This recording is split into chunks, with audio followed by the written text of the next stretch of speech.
Today, I'm President Garcia Morales, and I call this regular board meeting of April 25th, 2024 to order. The time is 5 p.m. I'd like to remind everybody to please silence their electronic devices. And we'd like to acknowledge the land on which we gather is the territorial homelands of the Nubu, the Mawapa Band of Paiutes, and the Las Vegas Band of Paiutes. We'll begin with the Pledge of Allegiance, led by Trustee Brooks.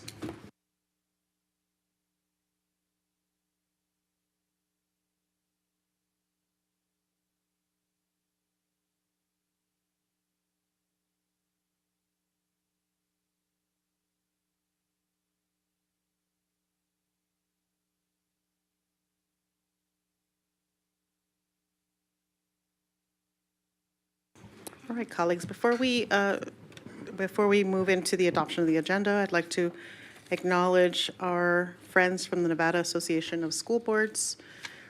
Wade Polson in the back. Wade, yes. President of Nevada Association of School Boards, also representative school board member at Lincoln County, and Rick Harrison. Oh, Rick, right next to him. Rick, welcome, Rick, also the Executive Director of the Nevada Association of School Boards. Thank you for being here with us today, and looking forward to your public comment in a little bit.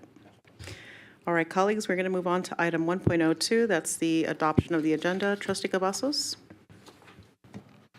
Madam President, members of the board, I would like to make a motion to adopt the agenda with the following changes. Revised reference material for item 2.07, non-renewal of probationary license contracts. Thank you.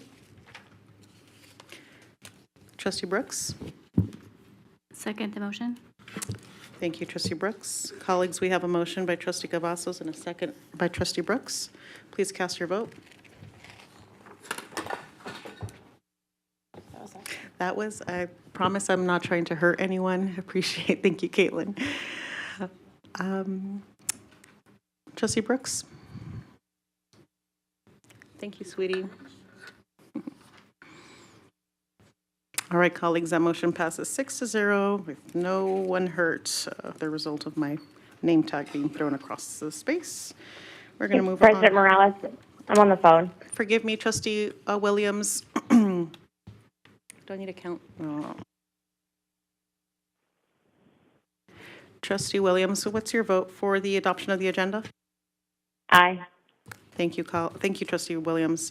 Colleagues, that motion passes 7-0. All right, we're going to move on to the consent agenda. Before I open the consent agenda, is there anyone who has not completed a yellow card? Please, for public speaking. If not, please do so now so that we can acknowledge you. Once we begin public speaking, we will no longer accept yellow cards for the consent agenda. We'll start with individuals who signed up in advance. Mr. Frazee, come on up.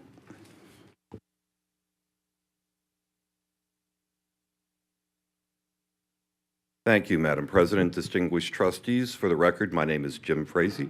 I'm a high school teacher here in Clark County, and I also have the honor of being Vice President of CCEA.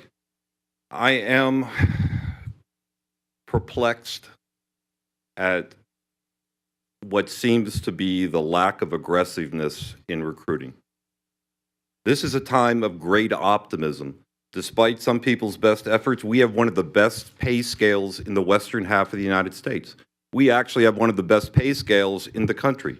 We're competitive with Houston for the first time. We're competitive with Southern California for the first time.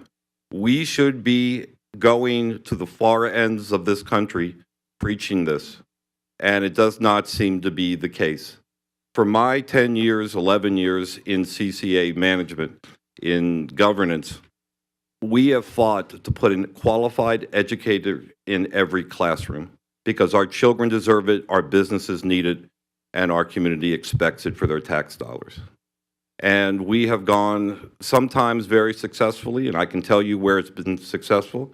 After 2017, when we fought very hard, and Governor Sandoval agreed to get a $5,000 recruiting bonus, then Superintendent Skorkowski hired a professional recruiting firm. And we have not had that since. We should have that. No more trips to Miami to lay on the beach in July 4th. No more half-hearted efforts. It is time to be aggressive, and optimism should be our key for what the possibilities are. Our lack of aggressiveness at this critical time is going to cost us dearly in the fall. There is a short window to have people look at you and come here, and we're going to give it away, it feels like. So I hope there is a change. I would hope that our interim superintendent and our president of our trustees would reach out to educators who are in the community now who are thinking about leaving because they're seeing more of the same.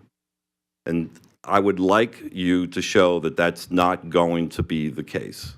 Let us turn the page, let us tell an optimistic story, and let us try something different.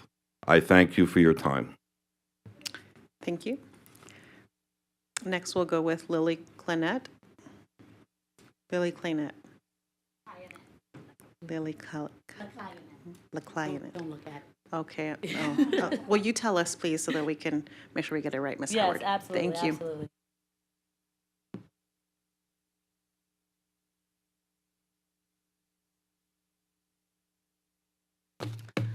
Good evening, members of the board, Madam President, Madam Vice President. My name is LaClient Howard. My address 7688 Blue Diamond Road, Las Vegas, Nevada 89178. I am currently teaching, or not, I'm not currently teaching, I'm currently assigned to Sandra B. Addison Elementary School for the 2023-24 school year. I am addressing the board today for many reasons.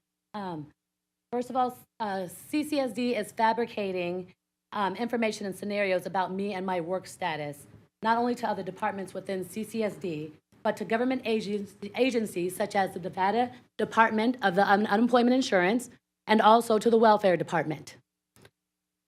CCSD is using racial, micro, and macro aggressions, trying to defame my character as they are creating false narratives and allegations about me and my profession, my job, and my character. On November 7, 2023, the administration called the police on me for no reason during my job duties on campus as a second grade classroom teacher. They also created a hostile working environment. Within doing so, I was also trespassed without cause as well. I don't even need to read from this. From then on, they have stopped my pay. As of December 2023, I received $400 from the district. They are requiring that I return to campus to work when they have officially trespassed me, which means if I return to work, that I can be fired or I could be arrested immediately. But they are requesting that I go back to work. They have stopped my pay. They have spread numerous rumors about me. I have been facing eviction for the past 5 months. I cannot get any employment because the district has literally written a letter about me lying and said that I just walked off of my job. And I did not. I implore you, members of the Board of Trustees, to really look into this. I also have an attorney and a suit against this district right now. I implore you to look into this issue and these incidences of racial aggression within the district, within the affirmative action departments. It is happening. I have filed reports and accusations of things that have occurred, and nothing has been done. The district is right now trying to dismiss me right now without cause. My name should be on your list tonight. If I did not come here tonight to express myself, and I've tried to write letters to members of the board as of last year as well. This is my 3rd year in the district. I am probationary. I have done my due diligence to do interviews ever since they've not allowed me back onto that campus, and I've obtained a job for next year. And now I am in the threat of losing that because of dishonesty within CCSD. This is pathetic. This is racism. It shouldn't even be happening. I'm a classroom teacher. How could they call the cops on me in front of students? Thank you, Lily Kleinett. Ms. Cradell?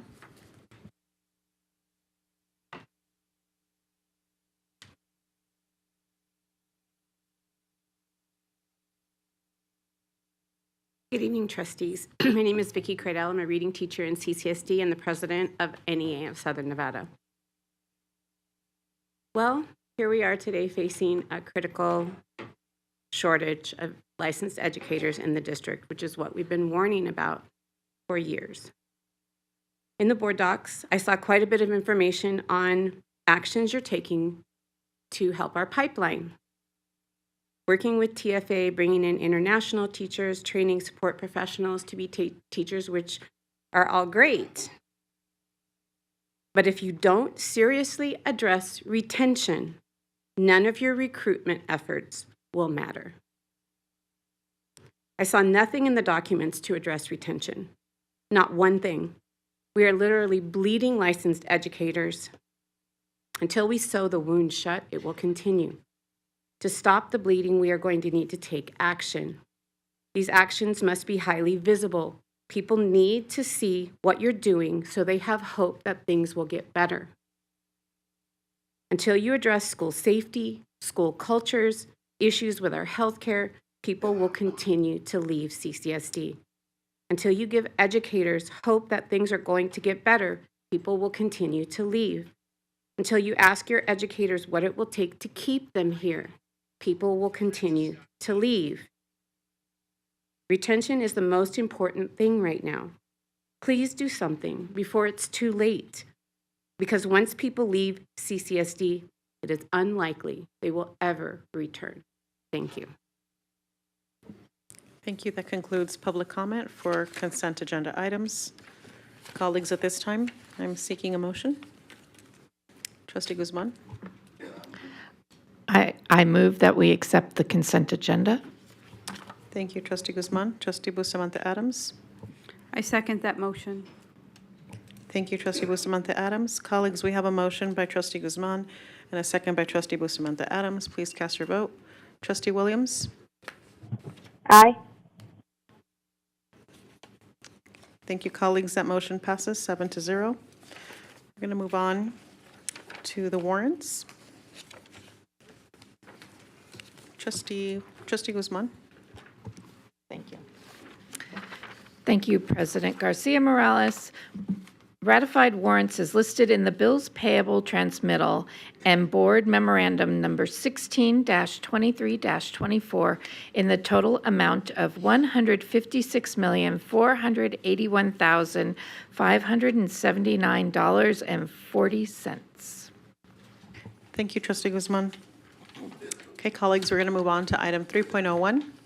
That's the Sex Education Advisory Committee request for approval of appointment. Dr. Mansell?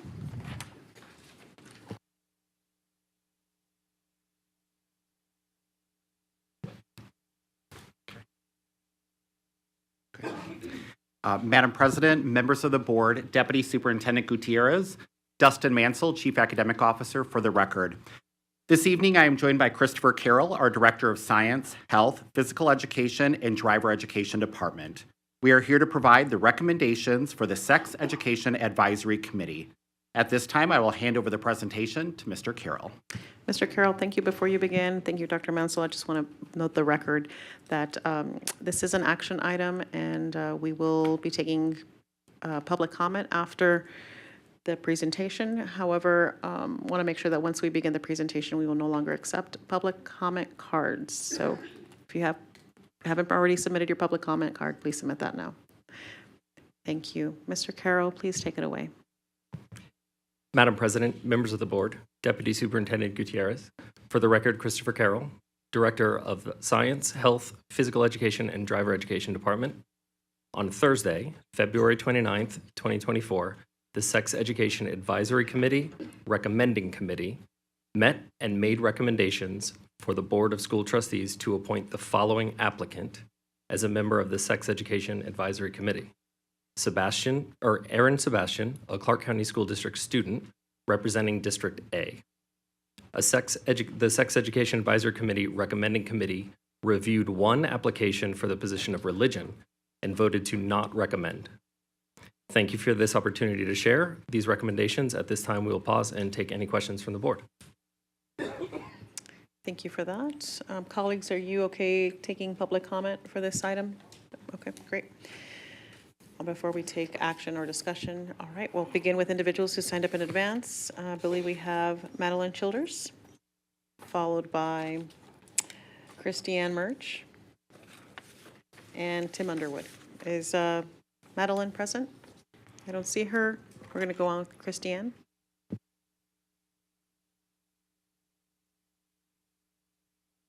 Members of the board, my name is Christiane Murch, Chapter Chair, Moms for Liberty.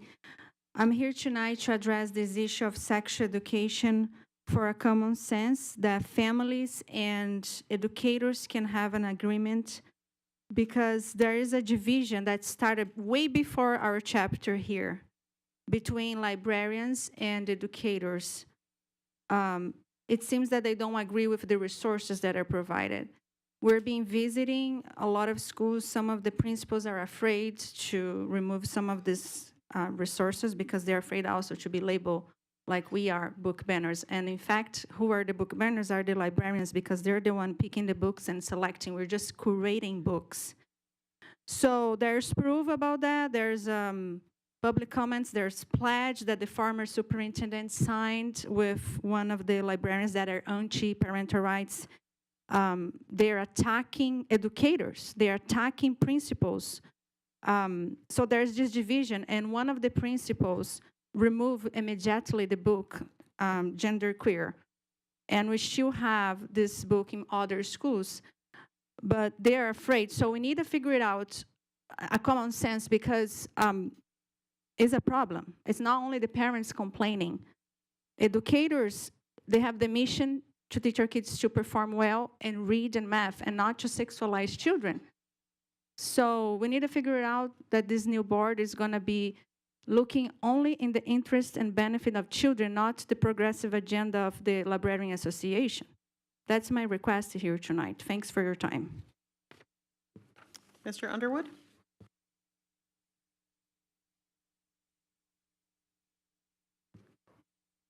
Are you withdrawing altogether? There will be no additional public comment on this item. Okay, understood. Thank you very much. Thank you. Yes. All right, colleagues, at this time we will entertain discussions under a motion. Trustee Cavazos? Thank you, Madam President. At this time, and I would also to thank you, Dr. Mansell and Mr. Carroll, for your presentation. At this time, I would like to make a motion to accept the appointment of the student spot for Aaron Sebastian. Did I get that name right? And just a further comment that I did watch that meeting, and his application was absolutely outstanding. Thank you, Trustee Cavazos. Trustee Guzman? Thank you. I'd like to second it, and I did watch also, and I'm really excited because that's my district. Thank you, Trustee Guzman. Colleagues, we have a motion by Trustee Cavazos, a second by Trustee Guzman. Please cast your vote. Trustee Williams?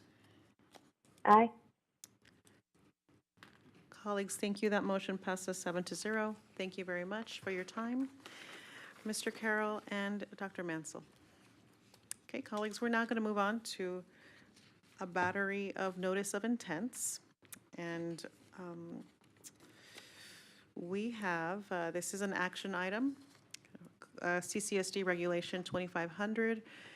Because this is an action item, once we begin the presentation, we will no longer accept public comment on this item.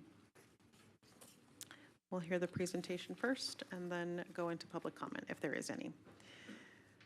Dr. Cortez?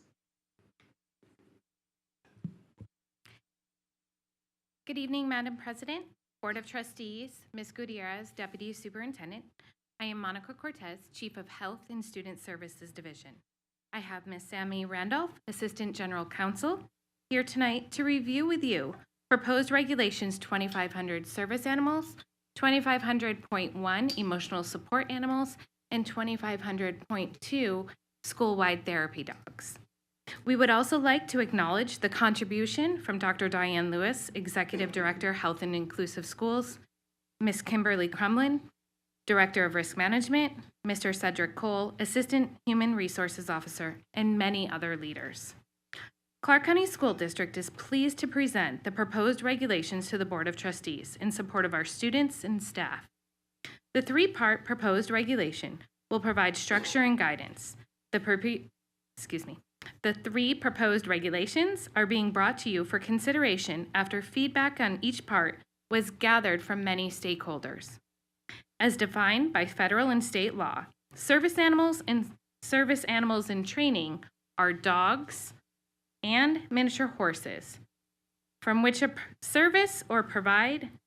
which perform a service or provide a trained task to an individual with a disability. Emotional support animals provide comfort and support to persons with a disability. Under the Americans with Disability Act, otherwise known as ADA, the use of an emotional support animal may be requested as an accommodation. For students, the request will be addressed through the Individualized Education Program and/or Section 504 plan. The IEP or 504 team will be required to review the student's request to use an emotional support animal to request for an accommodation. The request must be accompanied by medical documentation from an appropriate medical professional. The request and documentation will be part of the student-specific review conducted by the team. Employee requests will continue to be addressed through the Human Resources Office of Diversity and Affirmative Action ADA programs. The three regulations on the agenda tonight will be reviewed to provide the clarity to assist our schools and individuals requesting these animals. We want to bring your attention to Roman numeral 2, Section B, which defines the regulation. If the regulations are approved when they are brought forward again on May 16, 2024, we will have a very thorough guidance document that provides the necessary information and documents to assist with the process, including but not limited to addressing if there are allergies, requirements for the plan of implementation, various district requirements, and examples of communication to notify families when there is a service, emotional support animal, and/or school-wide therapy dog on site, as well as how to address any concerns as they may arise. Thank you for this opportunity tonight to bring each of these regulations forward for your consideration. Madam President, with your permission, I will begin reviewing Regulation 2500, service animals. Thank you, Dr. Cortez. I just want to note for the record, colleagues, that we will be taking item 3.02, 3.03, and 3.04 together in one swoop. And so again, these items are action items. So if anybody in the public would like to provide public comment on this, please make sure that you submit your yellow cards for that. Okay. I'm sorry, 3.01, 3.01 was already covered. Yeah, 3.01 is sex ed. 3.02, 3, and 4. Dr. Cortez, what number are we on? 3.03. Madam President, I believe it's 3.02, service animals, Regulation 2500. Okay, go ahead. Yes, thank you very much. Thank you, Madam President. Service animals, Regulation 2500, Roman numeral 1, purpose. This regulation provides guidelines related to the use of service animals on Clark County School District, otherwise known as the district, properties, and at activities sponsored by the district. Roman numeral 2, definitions. Letter A. As defined by the Americans with Disabilities Act, ADA, a service animal is any dog that is individually trained to do work or perform tasks for the benefit of an individual with a disability, including but not limited to a physical, sensory, psychiatric, intellectual, or other mental disability. The work or tasks performed by a service animal must be directly related to the individual's disability. Letter B. In Nevada, a service animal has the meaning ascribed to it in federal law and also includes a miniature horse that has been trained to do work or perform tasks for the benefit of an individual with a disability. Letter C. Under Nevada law, service animal includes a dog or a miniature horse that is being trained to do work or perform tasks for the benefit of the individual with a disability. Letter D. Therefore, the applicable definition of a service animal is a dog or a miniature horse that is individually trained or is being trained to do work or perform tasks for the benefit of an individual with a disability, including but not limited to a physical, sensory, psychiatric, intellectual, or other mental disability. Roman numeral 3, proof of disability and permissible questions. Letter A. District staff shall not require about the nature or extent of the individual's disability, nor require proof of service of the animal's certification, licensure, or training. B. When it is not obvious what service a service animal provides, staff may only ask 2 questions. Number 1, is the dog, miniature horse, or service animal in training a service animal required because of a disability? Number 2, what work or tasks is the dog, miniature horse, or service animal trained or being trained to provide? Roman numeral 4, student use of a service animal. Letter A, when the school is informed that a student will be accompanied by a service animal, the following shall occur. Number 1, the principal or principal designee must meet with the parent or guardian, student, and service animal no later than the next school day. School staff may ask the 2 permissible questions stated in Roman numeral 3, subsection B, 1 through 2. Number 2, if the student has an individualized education program IEP or Section 504 plan, the parent or guardian will be provided the procedural safeguards. Number 3, the principal or principal designee will review any additional relevant information that the parent or guardian chooses to share.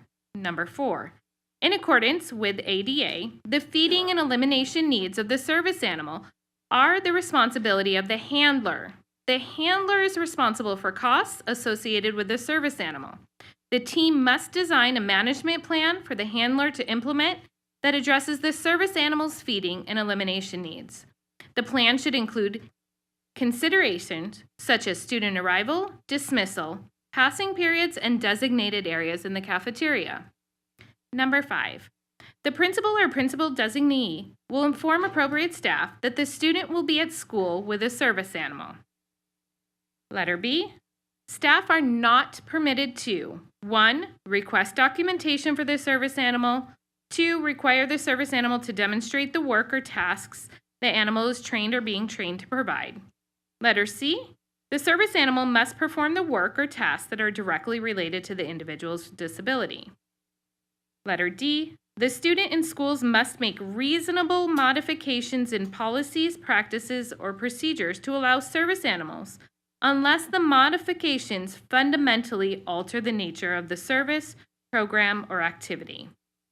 Letter E, the principal or principal designee must remove a service animal from the school if the following occurs. Number 1, the handler does not maintain control of the service animal. Number 2, the service animal is not housebroken. Number 3, the service animal poses a direct threat to the health or safety of students, staff, or the community.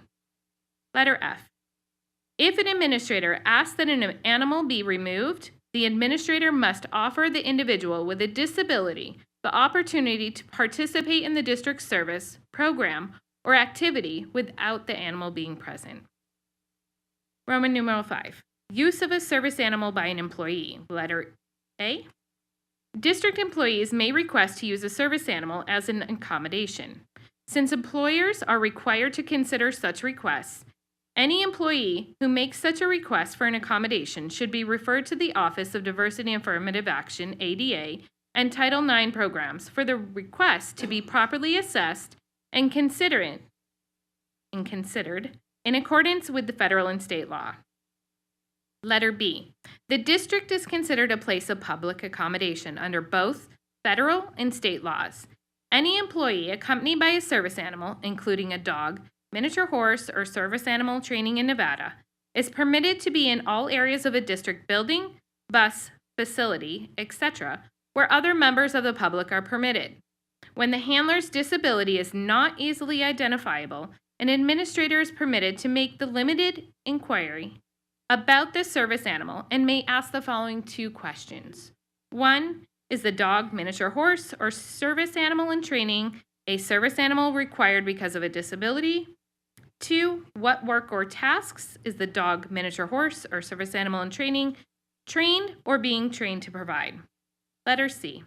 The handler of the animal should be able to affirm that the animal is a service animal or a service animal in training and articulate the work or task the animal is trained or being trained to provide.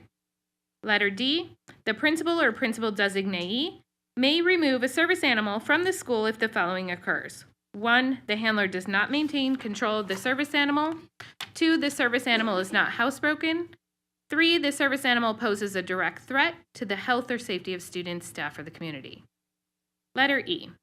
If an administrator asks that an employee remove a service animal for any of the noted reasons outlined in Section 5, letter D, 1 through 3, that administrator must engage in the interactive process with the employee to identify alternative, reasonable, and effective workplace accommodations, and or refer the employee to the Human Resources Office of Diversity and Affirmative Action, ADA programs, to explore alternative, reasonable, and effective workplace accommodations. Roman numeral 6, use of school animal by members of the community. Letter A. Administrators may not presume that a service animal is dangerous by reason of the fact that the animal is not muzzled. If an administrator asks that an animal be removed, the administrator must offer the individual with a disability the opportunity to participate in the district service, program, or activity without the animal being present. Letter B. The district is considered a place of public accommodation under both federal and state laws. Any member of the public accompanied by a service animal is permitted to be in all areas of the district buildings, buses, facilities, etc. When the handler's disability is not easily identifiable, an administrator is permitted to make a limited inquiry about the service animal. May ask the following 2 questions. Is the dog, miniature horse, or service animal in training a service animal required of a disability? 2, what work or tasks is the dog, miniature horse, or service animal in training trained or being trained to provide? Letter C. The handler of the animal should be able to affirm the animal is a service animal and articulate the task the animal is trained or being trained to provide. Letter D. Handlers must maintain complete control of the animal at all times, and the administrators must ask an individual with a disability to remove the animal if 1, the handler does not maintain control of the service animal, and 2, the service animal is not housebroken. Number 3, the service animal poses a direct threat to the health and safety of the students, staff, or the community.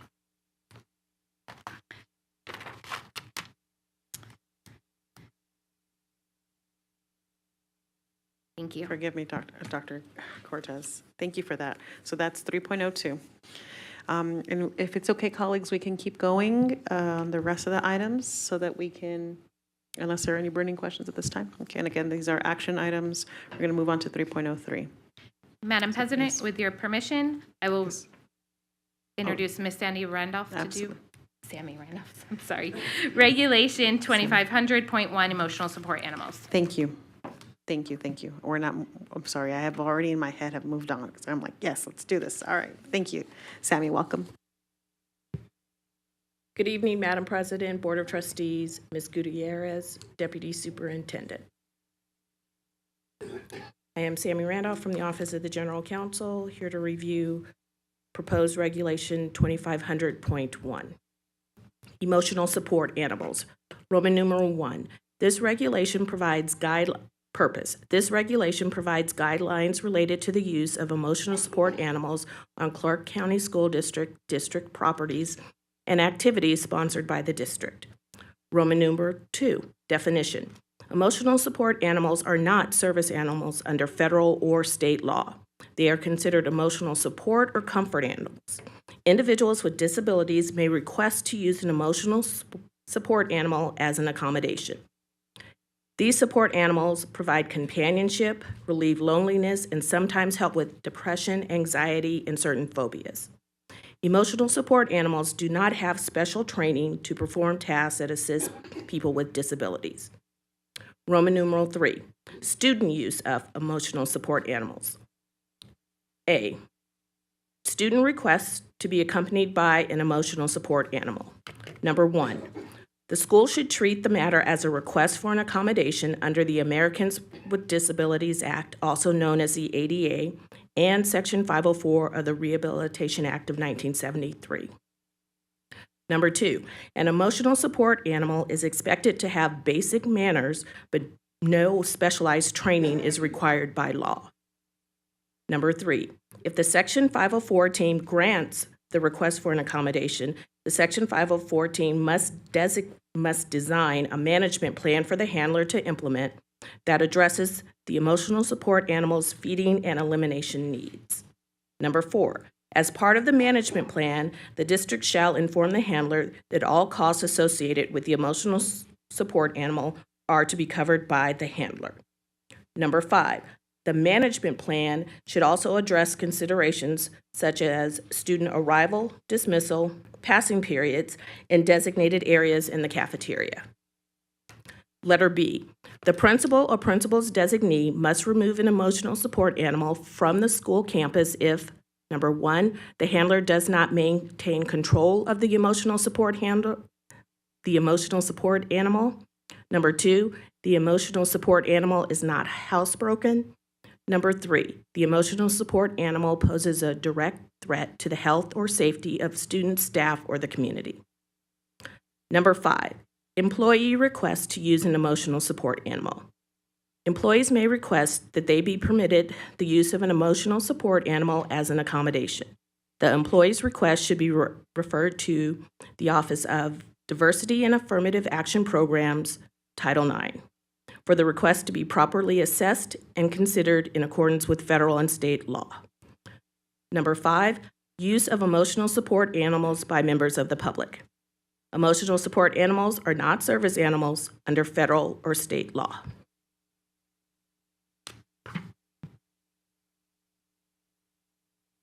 That concludes the reading of proposed Regulation 2500.1. Thank you. Thank you, Ms. Randall. Okay. Is that complete 3.03? This time we're going to move on to 3.04. Dr. Cortez. Madam President, with your permission, I'd like to move on to Regulation 2500.2, school-wide therapy dogs. Excellent. Number 1, purpose. The regulation provides guidelines for the use of school-wide therapy dogs in the Clark County School District, otherwise known as district, to promote health and safety of our students and staff, maintain a positive and safe learning environment, and ensure the proper treatment of school-wide therapy dogs. Number 2, guidelines for use of a school-wide therapy dog. Letter A, only one school-wide therapy dog may be used in a school. Once approved, multiple dogs may serve as a school-wide therapy dog, but at any given time, only one approved school-wide therapy dog may be at a school. Letter B, any and all costs associated with a school-wide therapy dog shall be paid by the handler. If donations are received for the sole purpose of a school-wide therapy dog, a separate account must be created and maintained following operational requirements. Letter C, a handler is only permitted to supervise one school-wide therapy dog at any time. Letter D, the handler is responsible for the direct supervision of the school-wide therapy dog at all times. If the school-wide therapy dog is not under the handler's supervision, it must be secured.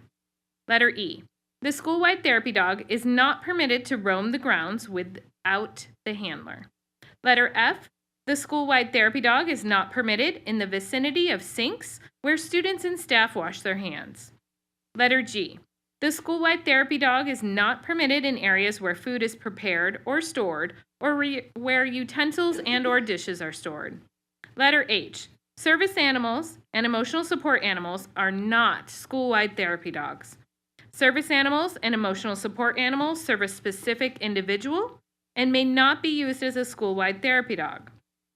Roman numeral 3. Application and approval process. Prior to the use of a school-wide therapy dog at a school, the school principal must submit an application to the principal's supervisor. If the application is approved by the principal's supervisor, the application is submitted for approval to the superintendent or superintendent's designee for approval. Roman numeral 4. Minimum requirements for approval. Letter A. The school-wide therapy dog must be registered annually with a certifying organization, and the handler must provide evidence of liability insurance for the handler and the school-wide therapy dog. The Risk Management Department will provide guidance on the type of coverage and amount required. When the school-wide therapy dog is approved by the principal's supervisor and the superintendent or superintendent's designee. Letter B. The application must describe how the school-wide therapy dog will be used at the school to promote the health and safety of our students and staff. Letter C. A communication plan detailing the information that will be provided to families, students, and staff about the school-wide therapy dog, including the method by which the families, students, and staff can express concerns, must be submitted with the application. Letter D. A management plan, including the event of school-wide emergencies, that identifies the needs of the school-wide therapy dog and how those needs will be met, will be submitted with the application. Roman numeral 5. Removal of a school-wide therapy dog. Letter A. The principal or principal's immediate supervisor must remove the school-wide therapy dog from the school if 1. The handler does not maintain control of the school-wide therapy dog.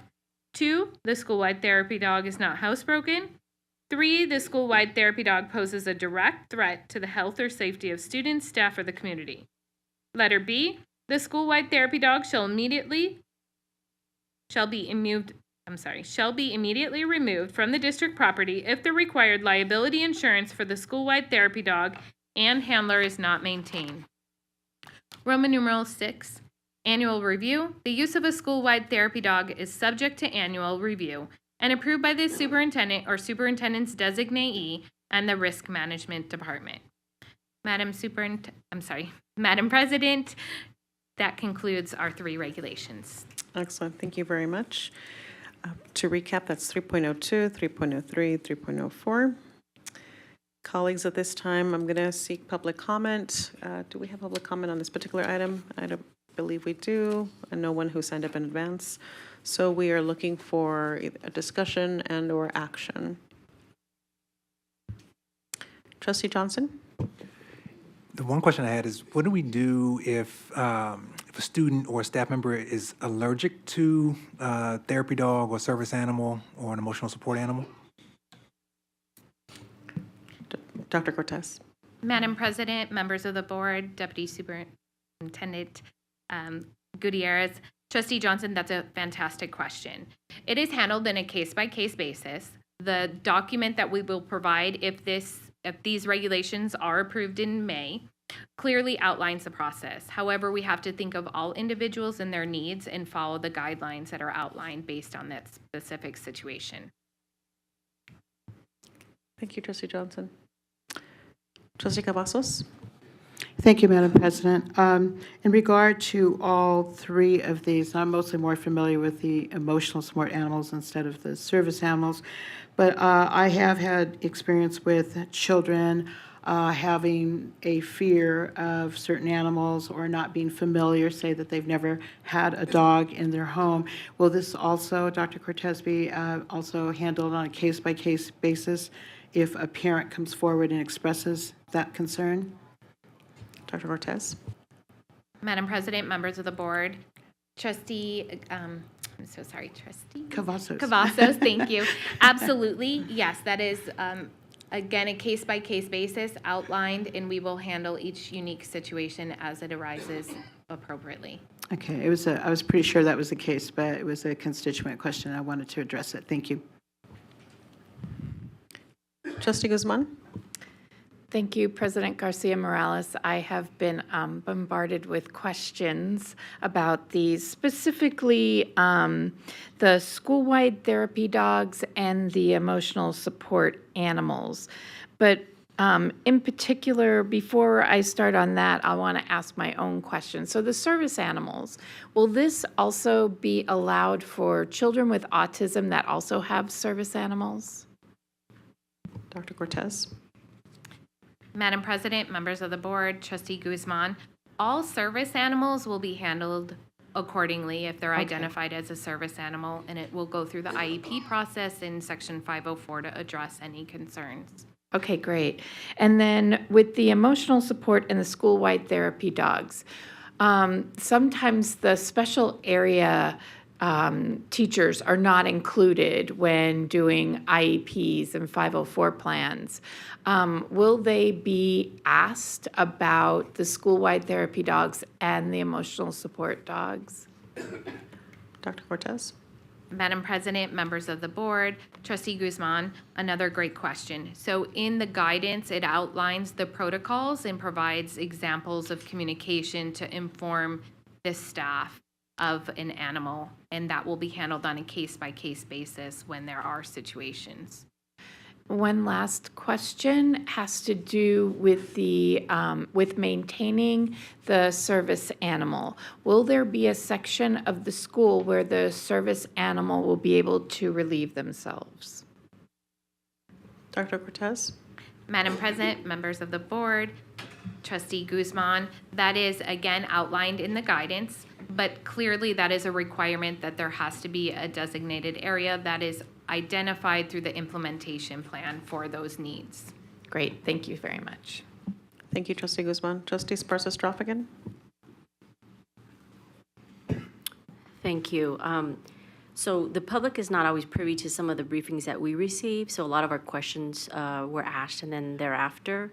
But I guess I would like you to provide maybe what is the process of you developing this, because this has taken some time, which is a lot of work.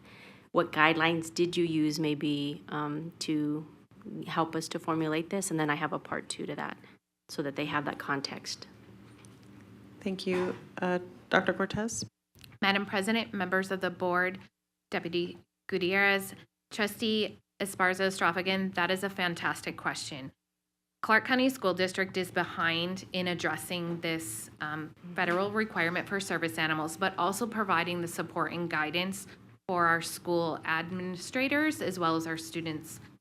This is a process that's been occurring probably, I would say, about 2 years, and I'll please jump in, Ms. Randolph, at any time.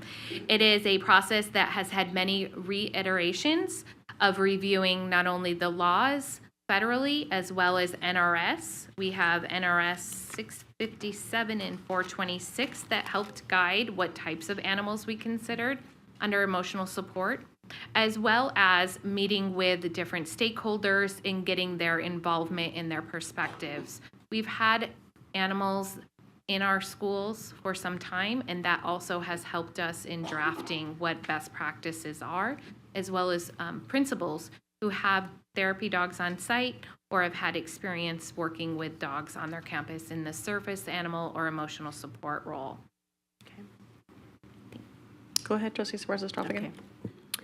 Okay. Just the second part is, and I think you alluded to it earlier, but what could potentially, if this does get passed, and you referenced a guidance document to come, what is the timeline for families and staff to have awareness prior to an animal being on campus? Dr. Cortez? Madam President, members of the board, Deputy Superintendent Gutierrez, our request is within 24 hours that we meet with the individual when they present it. Then it's a reasonable time frame of informing the individuals in that process. It is outlined. It is, I believe, coming to the board again, if approved, for that review, May 16th. So that would be the end of the year. So these would be reviewed for the summer and moved forward at that time. So we handle it as reasonably and as swiftly as possible. It is through the process, through the IEP or 504. Thank you, Trustee Sarsestroff again. And thank you for that reminder, Dr. Cortez, that this is a notice of intent. This will be posted on our website for 30 days and then is brought back again to the board for final approval. Yeah. Trustee Cavazos. Trustee Cavazos, do you mind if I go to Trustee Satori first? Thank you. Trustee Satori? Thank you. Thank you for that presentation. I have a question related to any injuries sustained from a service animal to, say, a student or staff member. Would that be, I'm assuming, the responsibility or the liability of the handler, of the person? And then also, then what is the school's responsibility for conducting the investigation of what occurred? Thank you, Trustee Satori. Dr. Cortez? Madam President, with your permission, I'd like to hand that off to Ms. Randolph. Yes, please, Ms. Randolph. Sammy Randolph for the record, Madam President, members of the board, and Deputy Superintendent Gutierrez.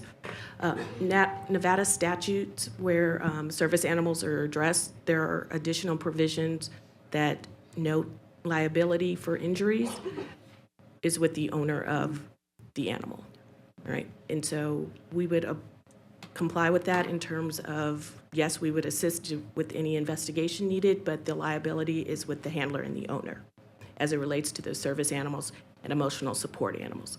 In terms of the school-wide therapy dogs, part of the research and coming to this conclusion in terms of what to include in the proposed regulation, we added that the school-wide therapy dog and the handler must carry liability insurance for that very reason, to provide some coverage in the event there is an incident on campus. Thank you. Thank you. Trustee Cavazos? Thank you, Madam President. I'm sorry, Ms. Randolph and Dr. Cortez, I forgot this one. I was so busy answering the constituents' questions, I forgot my question. So you mentioned here that with all three categories, the service animals, the emotional support animals, and also the school-wide therapy dogs, that, well, actually, I think would just be for the first two, not this third one, but you can let me know if I'm correct on that. On the medical documentation for the service animals and the emotional support animals, will we have a consistent standard of care or standard documentation as far as the medical professionals, should we say, licensure or ability to provide that medical documentation so that we don't have, say, something happen over here at this school saying, well, I have this paper, and another school saying, well, I have this one. And so I just was wondering what kind of consistency and how we're going to enforce that. Dr. Cortez? Madam President, members of the board, Superintendent Gutierrez, Trustee, Just say Linda. Cavazos. That is a great question. When it is about service animals and they are identified as service animals, there's not medical documentation that is required. That is a very distinct difference between an emotional support animal. When an animal is identified as an emotional support animal, part of that process for consideration is a medical documentation, and we have examples. When the team is considering that medical documentation, it does need to be relevant to what the need of the animal is for. Therefore, the doctor prescribing or recommending that emotional support animal must be a doctor of that area of need. Okay. And so, thank you, and for making that distinction between the service animal and the emotional support animal. So there will be some consistency throughout the entire district for that. Madam President, members of the board, Trustee Cavazos, it is a case-by-case basis, but I'll let Ms. Randolph add more. Okay. Sorry, Ms. Randolph. Sammy Randolph for the record, Madam President, Board of Trustees, and Deputy Superintendent Gutierrez to Trustee Cavazos. When it comes to the emotional support animals and the medical documentation, when the Section 504 or IEP team meets, they're part of the documentation that's being reviewed is specific to the student and the disability. So when a provider is prescribing a dog to help with whatever condition, it's got to be the disability for which that's being addressed in the student's Section 504 plan or IEP. So there's got to be some correlation. And that's part of the discussion that happens during a 504 team meeting or an IEP meeting that involves a 504 component. Thank you. Thank you both so much for your elaboration and for your patience. I'm going to have to drop in to see Dr. Cortez more often so she remembers my name. Thank you. Trustee Watson? Thank you, Madam President. Just want to confirm that there will be a notification or somewhere, a sign or something posted for the school that they're allowed to be a therapy dog or emotional support or whatever category they fit in, that the community or those coming into the school will be aware of these support animals. Dr. Cortez? Madam President, members of the board, Deputy Superintendent Gutierrez, Trustee Watson, yes, part of the guidance document does outline communication to not only the parents, guardians, student, staff, but also the community. Very good question. Thank you.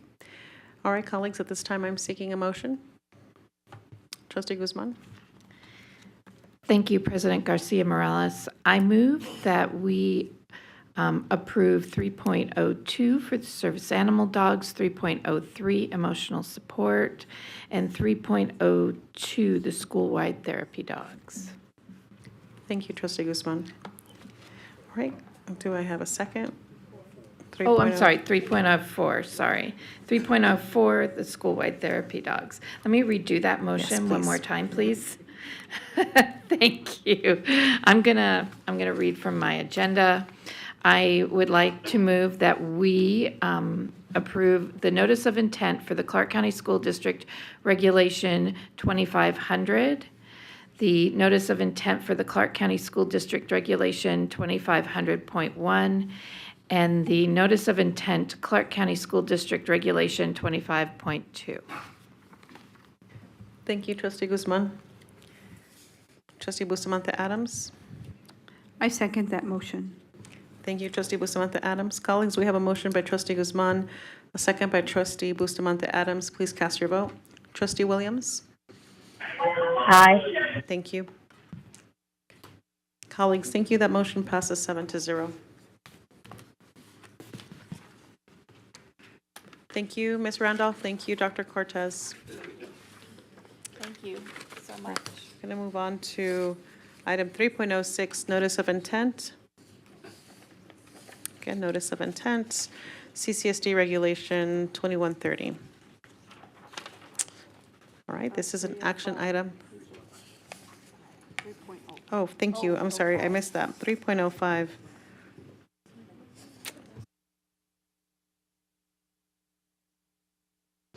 All right, 3.05. Mr. Gowdy, you are the point of contact. Welcome. Audience, this is an action item, so if you have a public comment to submit on this item, please do so now before the presentation begins. Okay, we'll go ahead and get started. Mr. Gowdy? Thank you, Madam President, members of the board, Deputy Superintendent Gutierrez, Jason Gowdy for the record.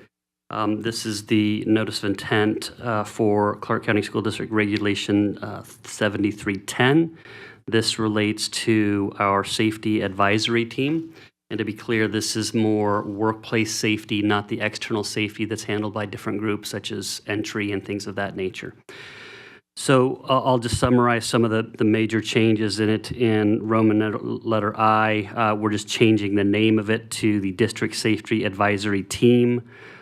Down in Roman numeral II, we define the fact that the risk management administrator essentially becomes the administrator for the safety administrator overall. Down in Roman numeral III, B, we eliminated the Division Region Safety Advisory Committee. We used to have 3 levels. The middle level was redundant, and so we've essentially eliminated that group. The next area, most of everything else going through that is really just cleaning it up for new processes all the way down until you get to Roman numeral 4B1, where we talk about site safety committees. And what we have allowed there is that the school organizational team could act or may act as the site safety committee for the school if chosen. And then again, everything else is fairly related to cleanup. And down at the bottom, we clearly denote that the Emergency Management Department supervises the district's emergency operations centers, as that has changed since we originally developed it. And with that, I will open it up to any questions on this regulation. Thank you, Mr. Gowdy. Colleagues, questions do we have? Forgive me, I'm going to go into public comment. Do not have public comment on this item. Now I can ask colleagues, are there any questions at this time? Otherwise, I'll entertain a motion. Trustee Bustamante Adams. I do not have a question, Madam President, but I'd like to make a motion. Go ahead. If you're ready. Yes. Notice of intent, Clark County School District Regulation 7310. I move to approve. Thank you, Trustee Bustamante Adams. Trustee Zamora. Thank you, Madam President. I'd like to second that motion. Thank you, Trustee Zamora. Colleagues, we have a motion by Trustee Bustamante Adams, a second by Trustee Zamora. Please cast your vote. Trustee Williams. Aye. Thank you. Colleagues, that motion passes 7-0. Thank you very much. Now we are going to move on to item 3.06. This is an action item. If members of the audience would like to speak on this item, please submit your yellow card. Now, before we begin public comment. Okay. Mr. Gowdy, you're also the point of contact for this item. Please take it away. Thank you, Madam President, members of the board, Deputy Superintendent Gutierrez. Jason Gowdy for the record. This is the notice of intent for District Regulation 2130. This will be very brief. On page 20 of the document, or page 21 of 29 in board docs, it is Roman numeral XXVJ. And this is simply adding the ability for the school, the SOT, to act as the school's site safety committee in accordance with Regulation 7310, which we just went through. And that's all I have, and open up to any questions. Thank you. We do not have public comment on this particular item. However, I'm ready to entertain discussion and/or a motion. Trustee Bustamante Adams. Thank you, Madam President. I'd like to move for approval to approve the note of intent, Clark County School District Regulation 2130. Thank you, Trustee Bustamante Adams. Trustee Cavazos. Madam President, I would like to second that motion. Thank you, Trustee Cavazos. Colleagues, we have a motion by Trustee Bustamante Adams, a second by Trustee Cavazos. Please cast your vote. Trustee Williams. Aye. Thank you, colleagues. That motion passes 7-0. Thank you, Mr. Gowdy. Okay, colleagues, we're entering the part of the agenda where we have a public comment on items not listed as action items on the agenda. I would like to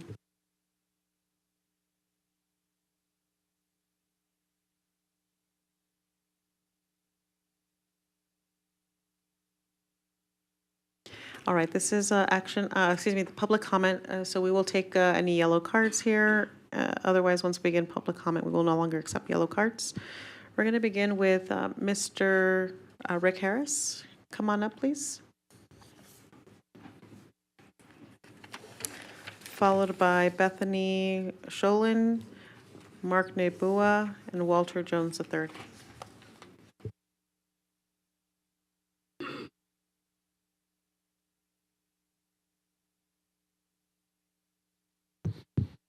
He wants me to go first, so. We just wanted to come down as president of the Nevada Association of School Boards and review one of your public meetings where our initiative for NASB is to go across the state of Nevada and go to every school board in the state of Nevada, at least one of them. I think we've got 4 or 5 already. This is the 5th one or something like that. So we're making a little bit of progress. But we wanted to come down and we wanted to ask this body, what can NESB do for you? How can we help Clark County School District? I know most of you, all of you, and I've had relationships with you in this organization, and I appreciate it. So you know what NESB does. What kind of professional development do you need here? What can we do to help you as school board members perform your function as a school board member? It's a tough go, and we know that. We have 100, I believe it's 107 now, 107 school board members across the state of Nevada, and we would like to help every one of them perform their jobs and their duties as a school board member. So that is our function here today, and we just wanted to come down and publicly ask you what you need from NESB and how we can help you to be better school board members and to perform your duties. That's what we're here for. And with that, I'll turn it over to Rick, our executive director. Wade, would you mind stating your name into the record, please? Sure. Wade Polson, and I'm the Nevada Association of School Board president. Mm-hmm. Rick Harris, executive director, Nevada Association of School Board. Just want to echo what Mr. Polson said, and so happy to see you here in the meeting today. And if you don't want to speak right now, you know you can always reach me by email or phone and give me input. But we just wanted to reach out in another way that we're here to help and support you, and we appreciate you. Thank you, gentlemen, for your time and your willingness to come through to our meeting in person. We certainly will provide additional insight to you directly via email, if that's okay. And colleagues, if you need either of these gentlemen's email, Joe Caruso can help us out with that. Thank you very much. Thank you. Thank you for your support. Is Bethany present? Come on. Followed by Mark Nakuba, and then Walter Jones III. Thank you for your time. I'm just here to expose and advocate on behalf of the children at Jim Bridger Middle School, and I'm sure other schools as well. It's recently come to my knowledge of the atrocities these students are subjected to each and every day. Not only was my daughter held captive in her classroom after school and forced to look at pornographic materials by her teacher, she has been assaulted 3 times, and yet not a single paper trail of anything. I was never contacted. I've never heard of one fight until I saw the videos myself. I saw the proof of cyberbullying and also the proof of sharing sexually explicit images at school of minor children. I reported it. Guess what I was told? Not their concerns. I went higher, and then the principal unenrolled my daughter against my wishes. I told her specifically, do not mess with my daughter. I'll come back and enroll her. She enrolled her all by herself. I went to Superintendent Walker, and guess what he did? He told me that he knows that school better than I do, and he knows my daughter better than I do. So he enrolled her back into an environment that she will be killed at if she steps foot on that school grounds again. I made that very clear to him. And what he told me, I don't care. I'm going to enroll her again, and if she doesn't go to her classes, I will come after you. I got threatened. I've been gaslighted. My daughter's been traumatized by the violence that every day is in the bathroom. She can't go to the bathroom without thinking she's going to get her head bashed into the wall because she opened the door at the wrong time. She was getting a drink of water, and someone smacked her upside the head, and now she suffers chronic migraines. You know, it's absolutely ridiculous, and all because the magnet kids bring in the ratings. They bring in the numbers. The principal, Mr. Walker, everyone is worried about my daughter's grades because she's a straight-A student, but no one is worried about her safety. All the other parents I've talked to in the magnet program know nothing about these fights. They were sold the same lie to me about them being 2 different schools, and yet they're not. These kids are being abused and traumatized every single day. For what? Ratings? A 3-star rating, whatever it is, or what? The funding. So I'm here to expose it. I want it on the records what is going on. I will send you all a lovely email of all the proof I have. But it's ridiculous. And the fact that parents' rights are being violated and we are not allowed to have informed consent. And our children's constitutional rights for a safe education is being spit on and covered up by both the school police and the school. Thank you. Is Mark present? Mark, followed by Walter Jones III and Christiane Marsh. Good evening, trustees and Deputy Superintendent Gutierrez. My name is Mark Nakoba, and I was a teacher and coach in CCSD for 33 years. In that time, I received 33 years of good evaluations, never was disciplined, never been arrested, and retired with over 250 sick days left on my record. So I did a pretty good job and showed up for work every day. In addition, I was named the 2003 Southeast Region Teacher of the Year. I was a 2020 Heart of Education Award winner, and I was also named the Nevada Music Teacher of the Year. I mention this because I decided to go back to teaching and applied to CCSD, but was denied employment. So despite 33 years of good evals and being deemed a pretty good teacher, I was told that I could not teach for CCSD. I had principals and even associate superintendents trying to get me hired, but was told that this was an HR decision and nobody could overrule them. I know for a fact that there are hundreds of former teachers who have likewise been denied employment. We are in a crisis with a severe shortage of teachers, have part of the answer in front of us, but are neglecting to hire teachers who served this district and this community faithfully for many years. I was additionally told that since I was denied employment, that I could not be employed in any capacity within CCSD. So I could not sub, I could not be an office clerk, could not be a custodian, nothing. We have many outstanding teachers that live in our city and wish to serve the community again. We need strong leadership that will step up and make decisions that best serve our students, and that would include hiring more licensed teachers, including retired teachers. Here is what great leadership looks like. 2 days ago on Tuesday, I was visiting Tomiyasu Elementary School in District G, and I asked to speak to the principal, Miss Muraku. Sorry if I missed her name.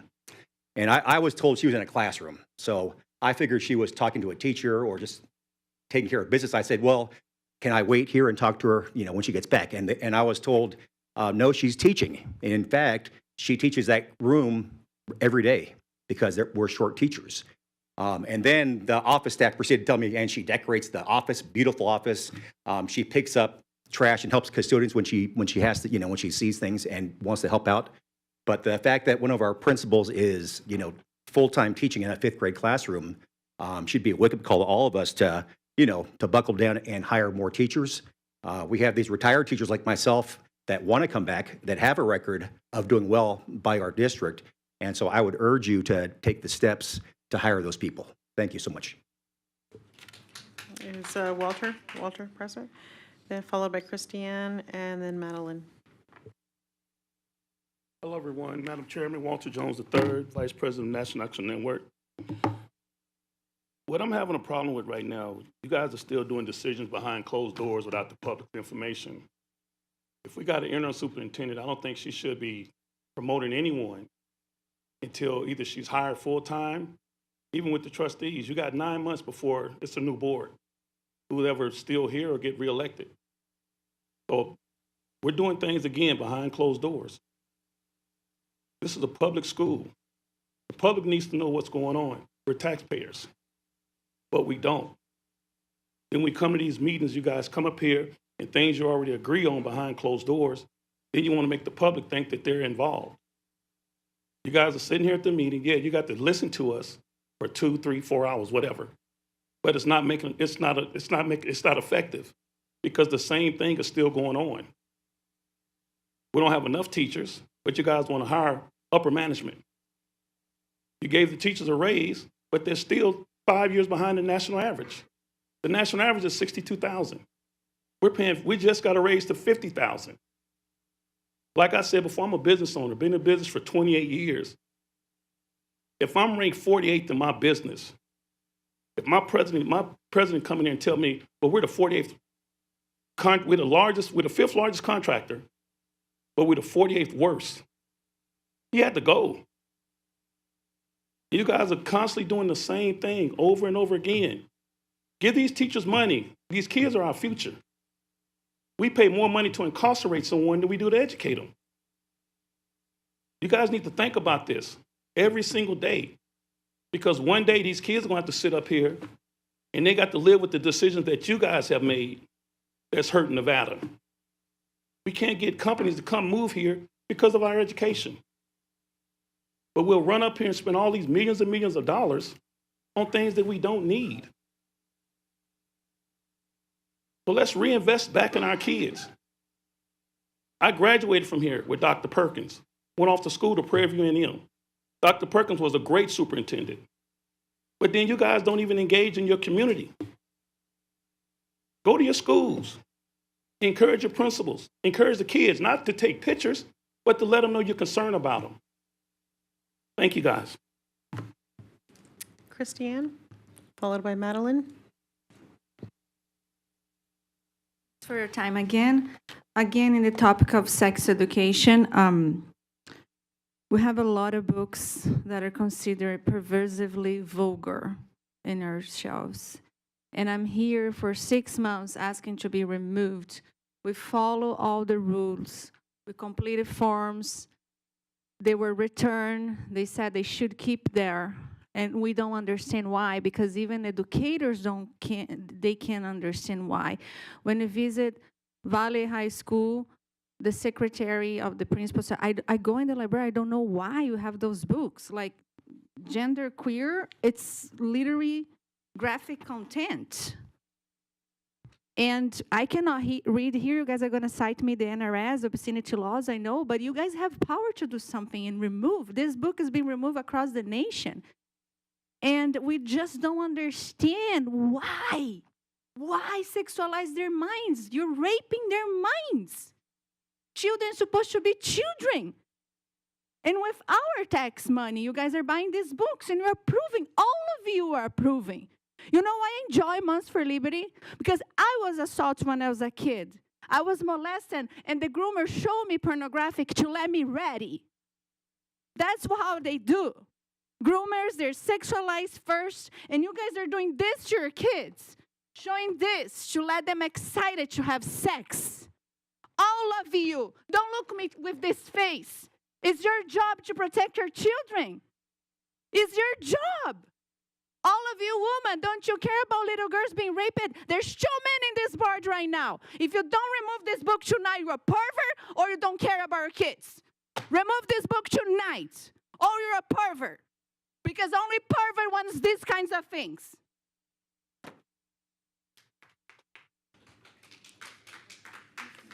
Is Madeline present?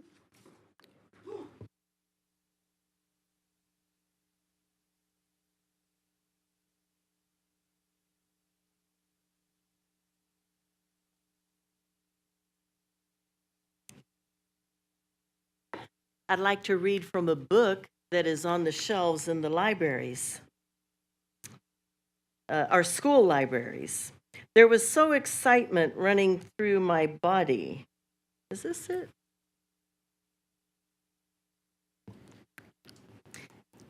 This was so much more than losing my virginity. For once, I was consenting to the sexual. Forgive me, Madeline. Allow me just one moment. I accidentally turned off your microphone. But can you turn it back on? No, thank you. We will pause that. Thank you for noticing that. I'm trying to figure out how to turn it back on. Thank you. I appreciate your help back there. Okay. Please continue. How about this? He reached his hand down and pulled out my dick. He quickly Madeline, went to giving me pause this head. time, please. Madeline. I just sat back and Madeline, enjoyed it. I'm going to pause your time, and you are absolutely welcome to provide whatever public comment you want. However, this is being streamed live, and there are requirements for us. I'm giving you a chance to. I'm going to turn your time back on and your mic back on. Can you please turn on the mic back on? I'm not objecting to the material, and I'd like for you Objecting. If you don't object, I'm going to keep reading. I am objecting to you using He was profanity. also definitely experienced in what he was doing because he went to work quite confidently. He then came up and asked me if I wanted to try on him. I said, sure. I began, and he said, watch your teeth. I didn't want to let him know I wasn't experienced. So I slowed down and took my time and luckily got into a good rhythm. He didn't know I was a virgin. Madeline, again, this is, you're a pro, you're a pro. Material? You're, Is that the problem? This book that is in the school libraries that you allow, that you say is okay in the libraries for our children, you perverts! You allow this, you're a bunch of bring your perverts. voice down or we will ask you to leave. Oh, voice down. Bring your voice Perverts. down. You're a bunch of perverts. And you allow this, but it's too delicate for your ears. It saddens and bewilders Can we turn back on the me as to mic? why this Board of Trustees would allow pervasively vulgar books into our school libraries. Madeline, bring your voice Parents down or come I will here ask you to leave this boardroom. complain about the filth in the books. We Madeline, read the books that are found in the school library shelves being checked out by Madeline, there school is no children. need to shout in this boardroom. I'm not and shouting. You are shouting, and this is their last and You final don't warning. Stop my time. I will pause your time. No, You no, continue take to- it back. You will continue to raise your voice. I will continue to ask you, and this is your last and final warning. Please lower your voice down. You stop every one Otherwise, of I'm them going to ask and the tell, officers I'm not to move you. shouting. Do you understand what I've asked you? Do you understand what I'm saying? I don't think I'm you not understand. shouting. I don't think you understand. Do you understand what I'm asking you to do? I understand. Thank Do you. you That's the perfect tone. understand? Thank you. You stop every parent and tell them that the books are inappropriate. This is a business meeting, and what you're reading is inappropriate for adults to hear. But it's not inappropriate for the children. Allow me to correct you. These books are not inappropriate. They're obscene, pornographic, indecent, erotic, vulgar, disgusting, and vile. They have no place in decent society, and they certainly have no place in our schools. The books we are objecting, or these books that we object to, serve only one purpose, and that's to sexualize children. You do nothing to remove these books. You are complicit. Every one of you. You are as bad as pedophiles and predators. You are guilty of sexualizing our children. Shame on you. What happened Get out of to my you? boardroom, please. Please get out. Please get out. Officers, can you please ask this woman to leave? Please ask this woman to leave. I've asked you several times to please lower your voice. What happened to you that you roll over? This is protocol. Ms. Childers knows she's been to board meetings before and understands that this is a business meeting, and we will ask you to not come back for a while because you don't know how to lower your voice. All right, so we're going to move on to, that's why.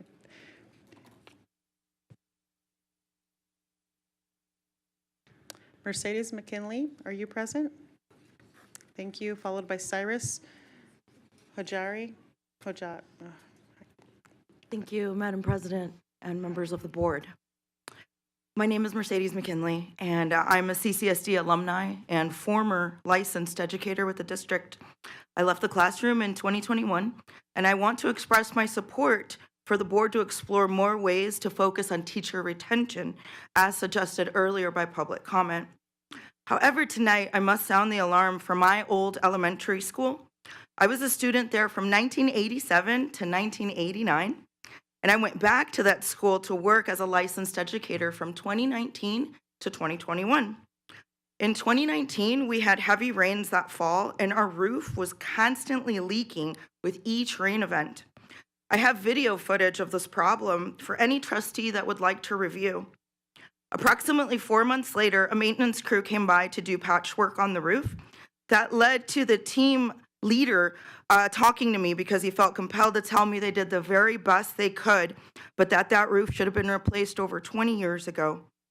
Holly Hewitson Elementary was built in 1963. It is in District D, and it's located at 701 North 20th Street. I visited the school today, and I was appalled by what I saw. The new building completed in approximately 2018, has not had air conditioning since last fall. This building houses multiple kindergarten, first and second grade classes, as well as the school's computer labs. It was about 90 degrees earlier this week, and it was very hot in the rooms when I was there this afternoon. So the worst part of this was not just that it was uncomfortably hot and there's tubes coming down from the ceiling, it looks disheveled, but the water fountain is also broken. I have footage of all of this that I took today. So not only do we have small children whose bodies are more vulnerable to overheating, but in addition, they don't have access to drinking water. This is absolutely unacceptable, and it's dangerous, and it's really enraging for me because the school is listed as having 97% minority students. And I don't see these kinds of problems in Henderson where I live. And so it really disturbs me. And then I have just enough time that I also noticed something that concerned me. When I was a resident in the area, I spoke to Olivia Diaz about dead trees and residents who couldn't afford to take care of them. There's also a dead tree on that campus that could potentially fall and cause infrastructure damage and hurt children. So I beg you, especially Brenda Zamora, I know that's your district, and all trustees, to please pay attention to this issue and bring air conditioning to these children so that they can learn in a safe environment. Thank you for your time. Cyrus, followed by Vicky Cradell.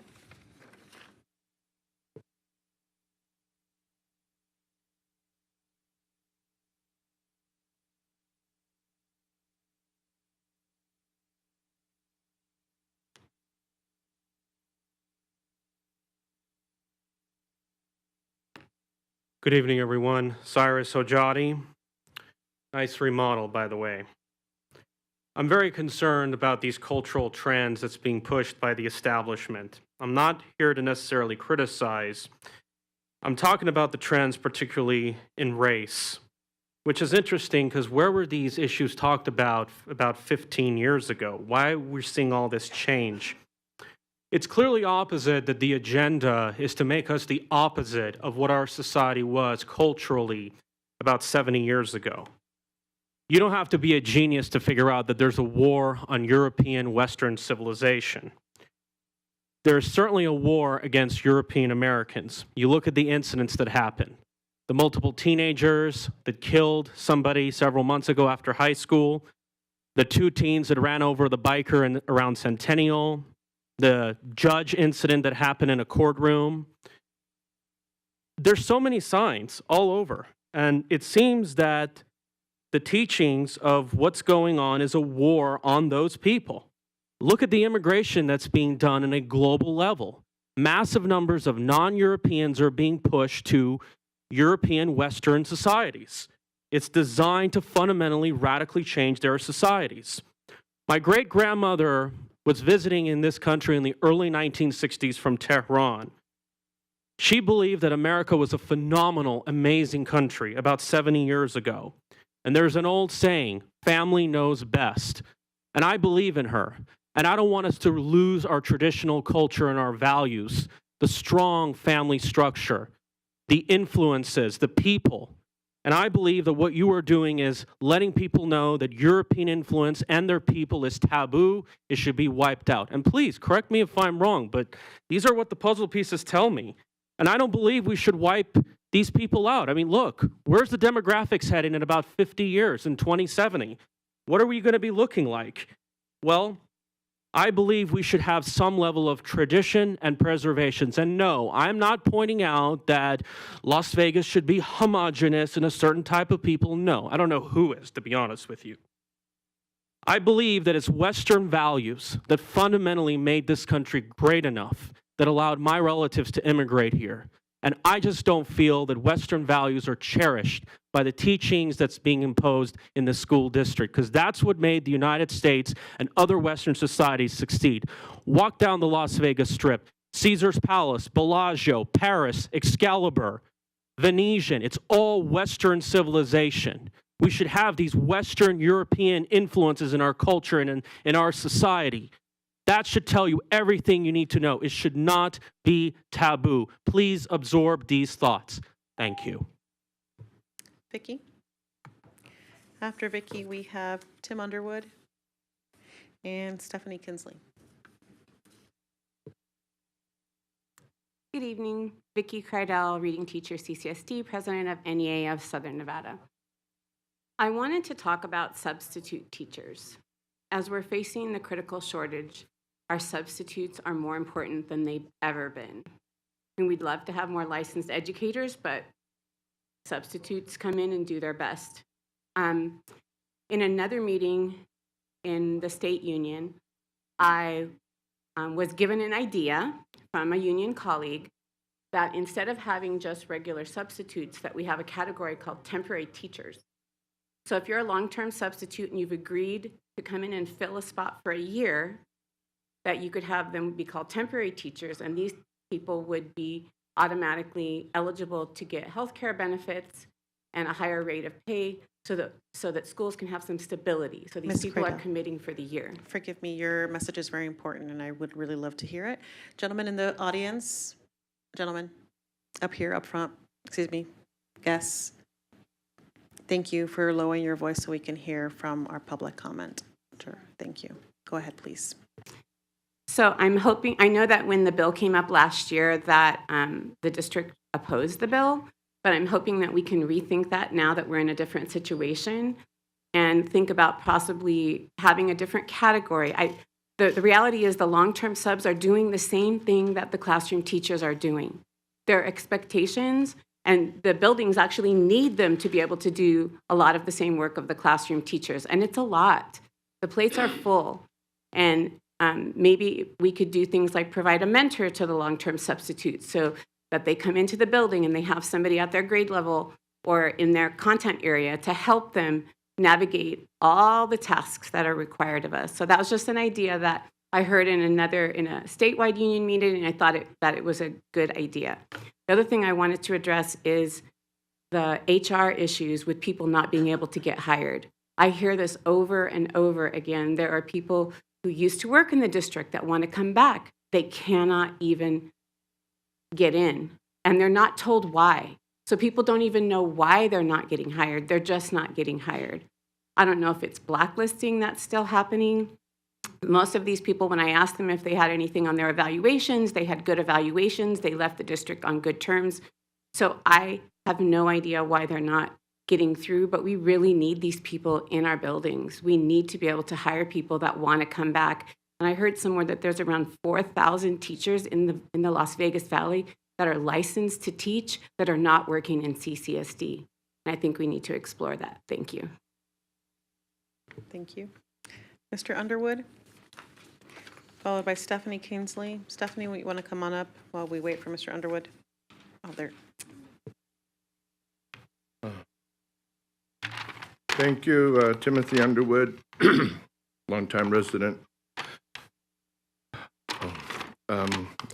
I love my transgender friends and family. I know their pain is genuine, tangible, and often dominating.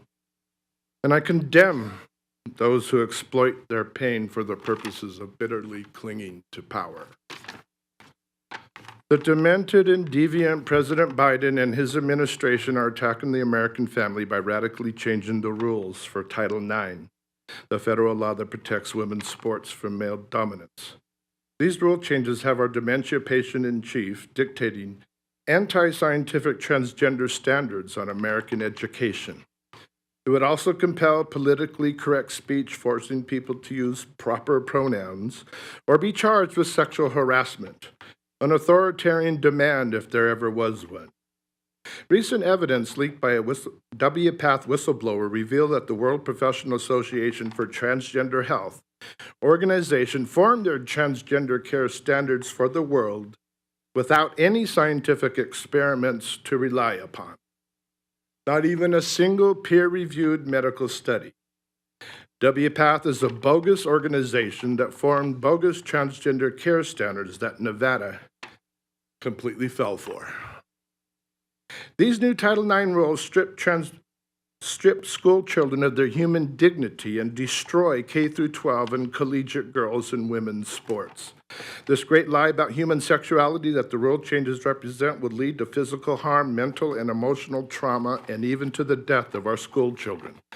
The responsible adults in Clark County will hold any public official or school administrator to account if a single policy is altered due to these outrageous rule changes. An errant trustee or assistant administrator who fails to defend our daughters from transgender madness will face the political wrath of the electorate, 70% of whom despise the radical politics of progressive Democrats. Any such person will receive the Jesus hit-and-run Hera treatment. Your loyalty belongs to your constituents, not distant outsiders in Washington, D.C. You will see the rule changes to Title IX, and you will do nothing. Stephanie Kinsley, followed by Grace Trujillo and Lorena. Hi, I'm Stephanie Kinsley. I'm one of the mothers from My Children's Advocate. Listening to everyone speak today, it really just, I have questions of just why. As you guys know, we've been coming here for years since COVID was kicking off, and your nonsensical policies you were allowing then. And there was no pushback to the governor. Our superintendent didn't push back, even though he had a degree in biology. And it was just complete nonsense. And I noticed there was a common denominator of like Democrats supporting it. So I'm trying to figure out as a mom, I know you're upset and call me out that I put my kids in private school so they shouldn't be allowed to be here, but I do care about all the kids in the community.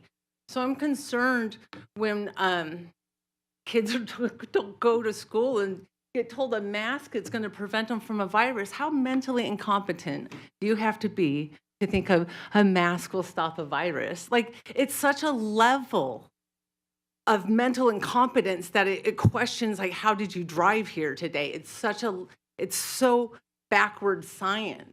And it's those same people who lack science, who say that, who break up test scores by race results. Again, what science is that? Where those same race results match up to single mother households. Yet we're not telling kids.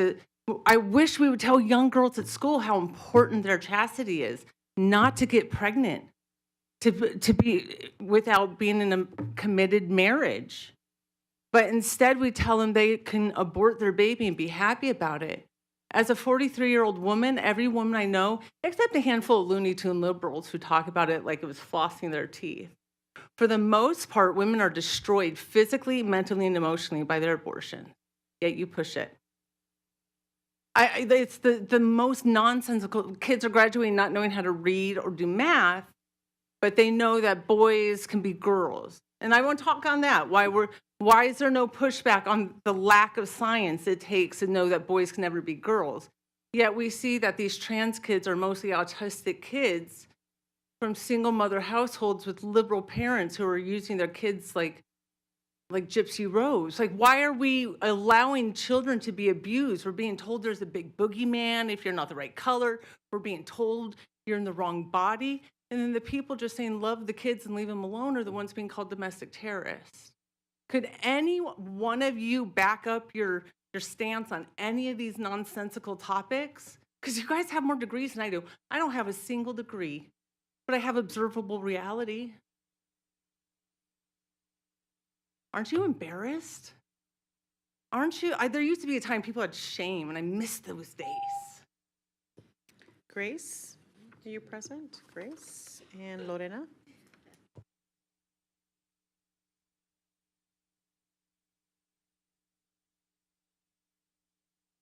I thank you for letting me talk today. Today, I stand before you to address a topic of utmost importance: the freedom to read and the role of literature in shaping the minds of our children. Americans cherish our First Amendment rights, freedom of speech and expression. Our commitment to these principles extends to the written word, and we must ensure that our children have access to the diverse range of books and ideas.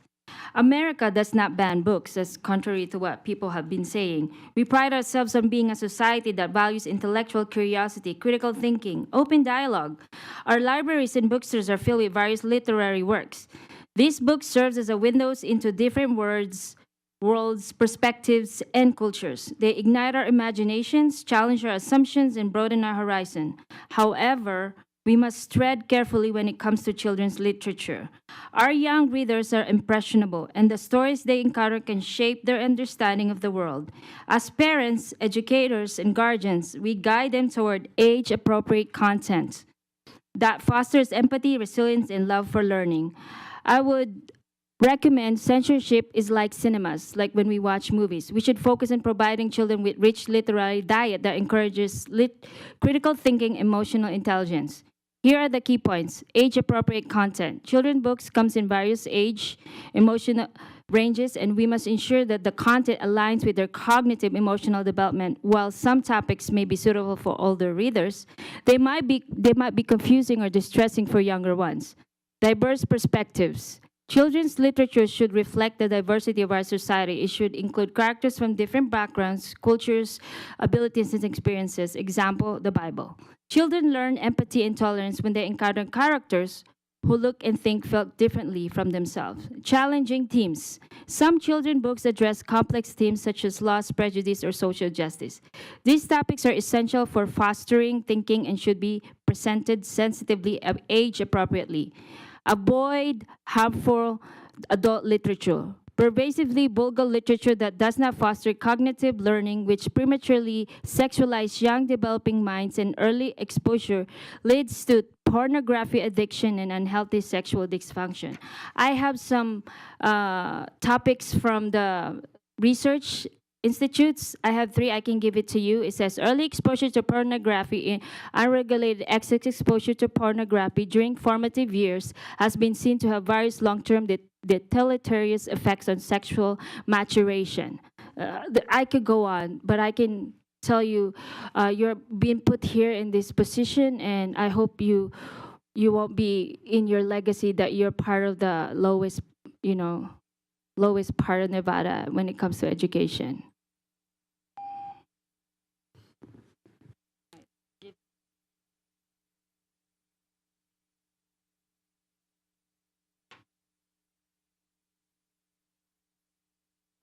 Thank you. Just to clarify, we are the lowest in the state. The state of Nevada is lowest in funding for per pupil.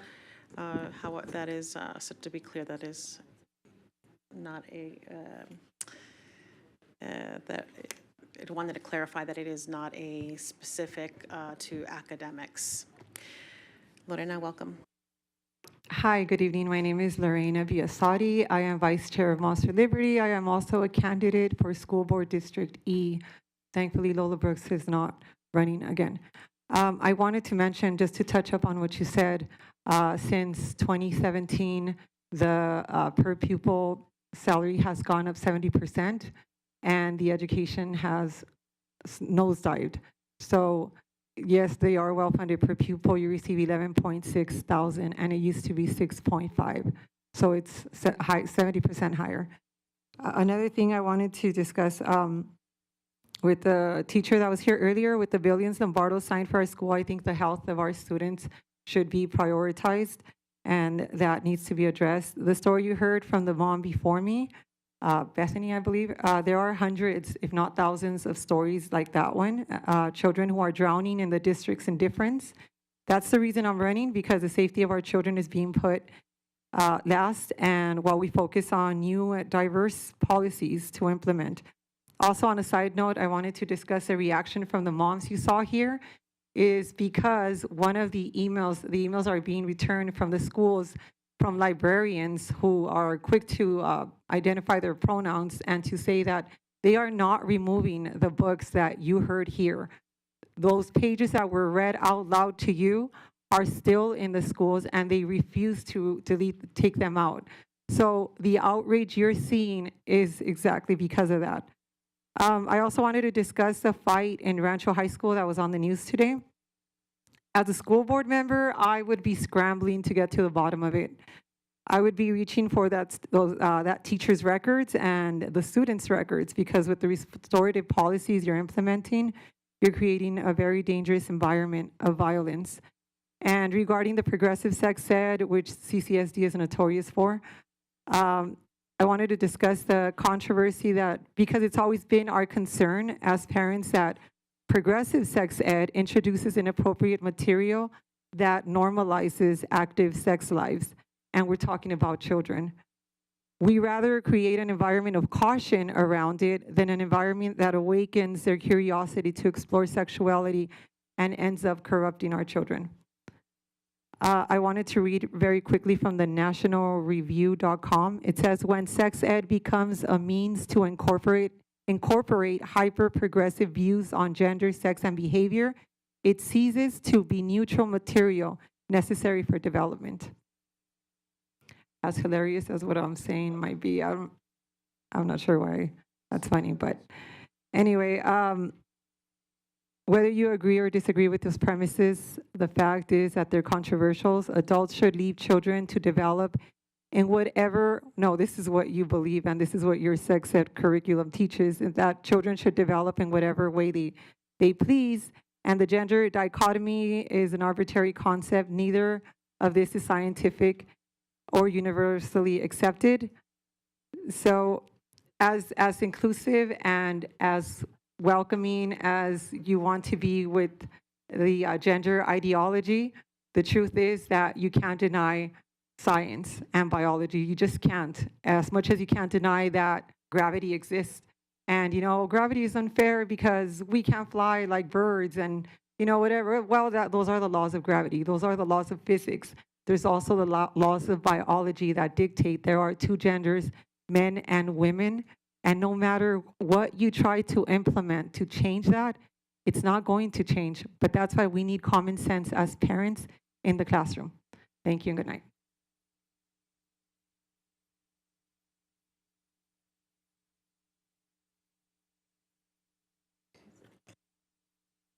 All right, that concludes public comments. Colleagues, we're going to move on to item 5.01. That's the upcoming meeting of the Board of Trustees, Wednesday, May 1st, 4 p.m.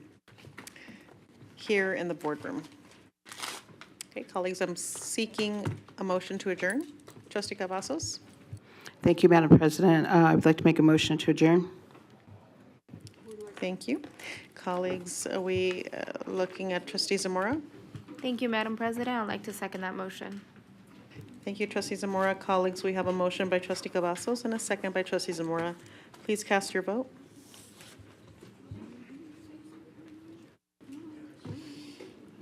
Trustee Williams? Aye. Thank you. All right, colleagues, that motion passes 7-0. Thank you very much. The time is 6:45 p.m.